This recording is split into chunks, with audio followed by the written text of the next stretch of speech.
তো আমরা similarly we want that from you. আমার কথা হলো যে আপনারা প্রথম একটা প্রশ্ন আসছে অ্যাটিটিউড নিয়ে আমি কথা বলবো। আপনি যে প্রশ্ন করলেন আমাদের নাম একটা গভর্নমেন্ট আমাদের মোর দ্যান 1 লাখ আছে, তার মধ্যে আপনার 50,000 working in the government sector, the rest are in the public sector. আমাদের 1 লক্ষ নার্স আছে, তারপরেও আমাদের কিন্তু রোগীর তুলনা এটা কিন্তু অত্যন্ত অপ্রতুল। ডাক্তার আমাদের বর্তমানে এখনো 1:3, 3 জন ডাক্তারের জন্য 1 জন নার্স, একজনের জন্য আবার 3 জন নার্স। এখন আপনারা ভাই বলেন যে আমি ঢাকা হাসপাতালে আমার একজন শ্রদ্ধেয় সাংবাদিক সাহেব আপনাকে বলছেন অ্যাটিটিউড, আমাদের সমন্বয়ক প্রধান সাহেব একটু বলছে আমাদের, আমি সরি এর জন্য যে আমাদের তেমন প্রশিক্ষণ দেওয়া হয় না।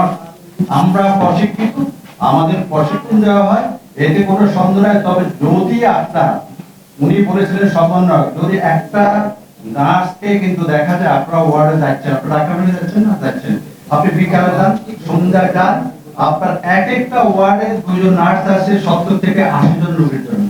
এখন আপনারা বলেন, আর আমরা যে পাবলিক আমাদের পারসেপশন নার্সটাই বোধ সব করবে, নার্সরা ওয়ার্ডারলে, ডাক্তার ওয়ার্ডারলে, এটা কিন্তু ঠিক না।